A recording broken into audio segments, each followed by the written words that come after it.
Se cumple un año del ataque que cambió Oriente Medio para siempre. Hablamos, como no, de los hechos que tuvieron lugar el 7 de octubre de 2024 en las inmediaciones de Gaza. Lo que ocurrió allí, la mayoría ya lo sabéis. Aprovechando una festividad en Israel que había dejado sus bases con el personal mínimo, Hamás y varios grupos radicales palestinos lanzaron una ofensiva sorpresa masiva desde la Franja de Gaza hacia Israel. Esta operación, denominada por Hamás como Tormenta al-Aqsa, fue la incursión más grande y coordinada que los grupos palestinos habían hecho en décadas. Los ataques estuvieron encaminados a hacer el mayor daño posible a la población civil. Más de 1.100 personas murieron en el ataque, más de 200 rehenes fueron hechos prisioneros y las violaciones se convirtieron en algo común para las mujeres israelíes que tuvieron la mala suerte de caer en las garras de Hamás. El caso es que, aprovechando que se cumple el primer aniversario de ese ataque, es hora de hacer balance de aquello. ¿Qué buscaba Hamás con el ataque y qué es lo que finalmente ha logrado? ¿Fue una buena decisión? ¿Podría haber sido la historia diferente? A estas alturas de la película, el ataque del 7 de octubre todavía tiene varias preguntas sin responder. Sabemos que los servicios de seguridad israelíes sabían que algo estaba ocurriendo al otro lado de la valla de Gaza. Antes del ataque hubo informes de que Israel tenía alguna inteligencia preliminar que indicaba una actividad inusual por parte de Hamás, pero no se esperaba un ataque de tal magnitud. Por otro lado, tampoco sabemos hasta qué punto la cúpula de Hamás y sus compinches habían planeado tal masacre. Es posible que el ataque se les fuera de las manos con demasiados individuos incontrolados que, ciegos de maldad, ira y adrenalina, rebasaron muchas más líneas rojas de lo previsto. Y otra cosa que no sabemos es si realmente Irán y sus aliados del eje de resistencia sabían algo sobre el ataque, o si, como afirman en los medios de comunicación, esto les pilló también por sorpresa. Sea como sea, la primera pregunta que tenemos que responder es ¿qué buscaba Hamás con el ataque? A ver, por un lado, a Hamás motivos para atacar no le faltaban. En los meses y años previos al ataque, las tensiones entre israelíes y palestinos habían estado aumentando de manera constante. Por otro lado, las condiciones de vida en Gaza son extremadamente duras debido al bloqueo que Israel y Egipto mantienen sobre el territorio, lo que ha radicalizado a muchos palestinos que ven en Israel el origen de todos sus males. Además, Hamás siempre ha tratado de diferenciarse de sus rivales palestinos de Fatah, que gobiernan en Cisjordania y que tienen una postura más moderada en todo lo que tiene que ver con Israel. A todo esto hay que sumarle que Hamás es un grupo terrorista que ha instaurado en Gaza una dictadura teocrática. O dicho de otra manera, que siendo tan extremistas, realmente no les hace falta muchos motivos para atacar a Israel, ya que ellos mismos han jurado destruir al Estado de Israel. No obstante, mi opinión, y la de la mayoría de analistas geopolíticos, es que las cosas, esta vez, iban por otro lado. Israel había firmado en 2020 los acuerdos de Abraham. En ellos, Israel acercaba posturas con otros países como Emiratos Árabes Unidos, Bahrein, Marruecos o Sudán. Además, Israel también estaba acercando posturas con Arabia Saudí. Y claro, eso dejaba a Hamás y la causa palestina en una situación muy comprometida. Si Israel tenía buenas relaciones con los países árabes, el gobierno de Hamás en Gaza estaría mucho más aislado y ya no podría contar con ellos para su lucha. Por ello, Hamás hizo un cálculo. Si consigo que Israel ataque Gaza con la suficiente fuerza, el mundo musulmán no podrá mirar para otro lado, chiitas y suníes me apoyarán y todos romperán relaciones con Israel. ¿Y qué tal salió ese cálculo? Pues una parte bien y otra mal. Hamás acertó en una cosa: un ataque con tantos muertos, con tantos rehenes y sobre todo con el grado de violencia y odio mostrado iba a poner al gobierno ultranacionalista de Benjamín Netanyahu como un perro rabioso. Y así fue. Israel automáticamente lanzó una operación de bombardeos aéreos seguida de una intervención militar en la Franja de Gaza, que todavía dura a día de hoy. Los detalles de la operación seguramente los conozcas.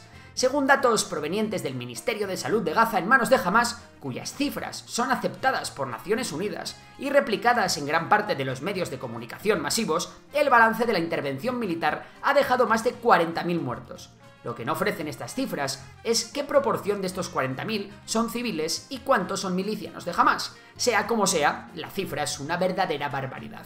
Pero más allá de las propias muertes, el problema de la situación en Gaza es terriblemente grave por otros diversos motivos.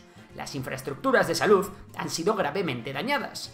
Hamás no ha tenido reparos en situar sus centros de mando bajo hospitales, e Israel no ha tenido reparos en atacar estas bases aun estando cerca o debajo de hospitales. Por otro lado, la situación humanitaria es terrible. Cuando Israel tomó el paso de Rafah, el ejército israelí comenzó a dejar entrar muchísima menos ayuda humanitaria, lo que ha causado una gran escasez de medicinas y una situación de auténtica hambruna. La escasez de alimentos y medicinas ha hecho que los precios de estos suban una barbaridad.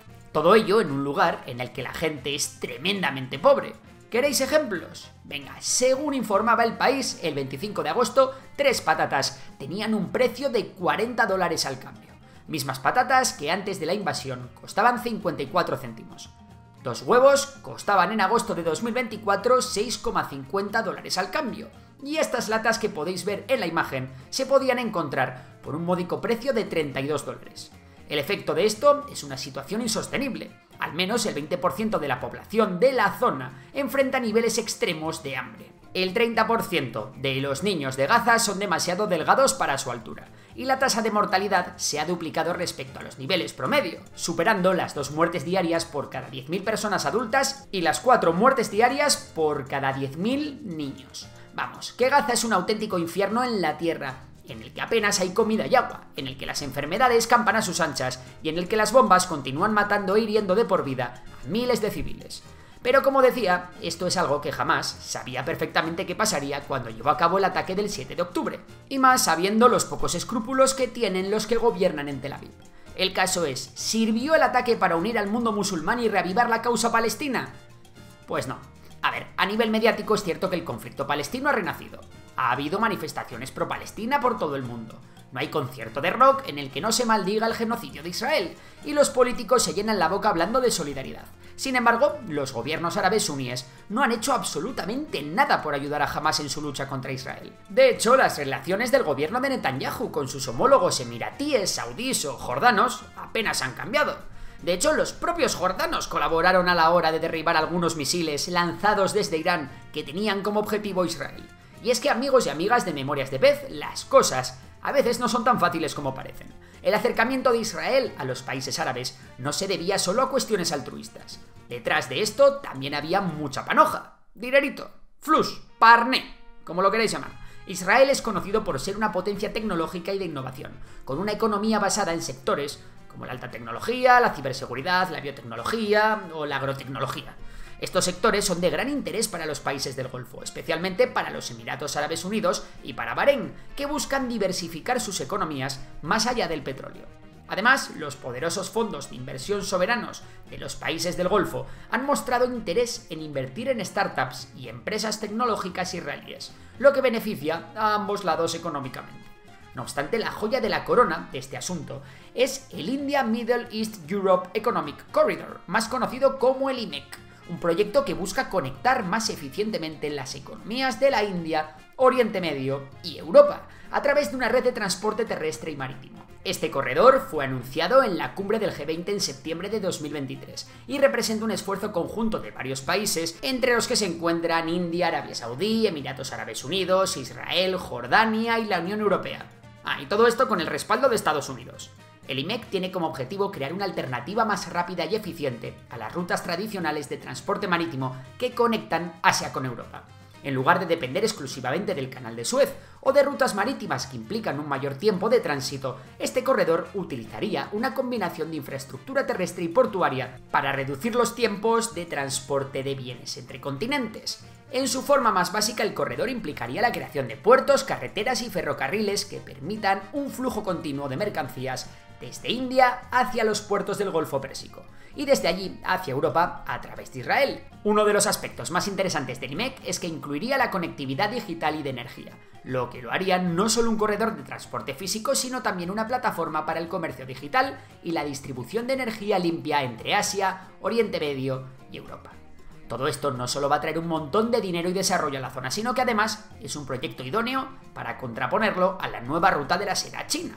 Vamos, que Hamás fue muy ingenuo al creer que todo esto saltaría por los aires por el conflicto de Gaza. Y es que con el paso de los años, algunos países árabes han empezado a priorizar sus propios intereses económicos y de seguridad sobre la causa palestina. Si bien públicamente siguen apoyando los derechos de los palestinos, han llegado a la conclusión de que la normalización con Israel les permite avanzar en sus propias agendas nacionales, incluso si el conflicto Israel-Palestina sigue sin resolverse. Pero es que además los países árabes no se fían demasiado de Hamás, ya que su principal valedor es Irán. Y ya sabéis que Irán es el gran enemigo de los países suníes. No obstante, si los países árabes suníes han dado plantón a Hamás, Sus superaliados del eje de resistencia iraní le habrán ayudado mucho, ¿no? Pues realmente no.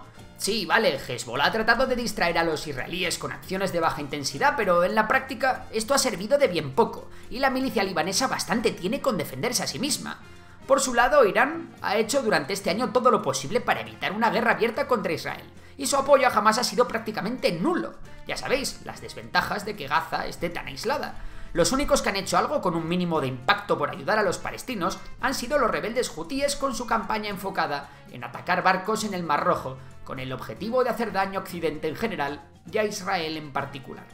En definitiva, que los planes de Hamás, por los cuales lanzaron el ataque del 7 de octubre, no se han materializado. Su error de cálculo fue garrafal, y lo único que han obtenido es un grupo diezmado, una cúpula muy mermada, más aislamiento internacional y, lo más importante de todo, una población sufriendo una miseria indescriptible. Una población que está siendo víctima de los crímenes de guerra de Israel, de las hambrunas creadas por Israel y también de las negligencias de Hamás, que ha jugado con ellos como simples peones sacrificables en su partida de ajedrez. ¿Y tú qué opinas? ¿Qué buscaba Hamás el 7 de octubre? ¿Qué conclusión sacas un año después? Venga, nos vemos en los comentarios. Si te ha gustado el vídeo ya sabes que puedes dar like, suscribirte y nos vemos en próximas entregas. Por lo demás, un saludo y hasta la próxima.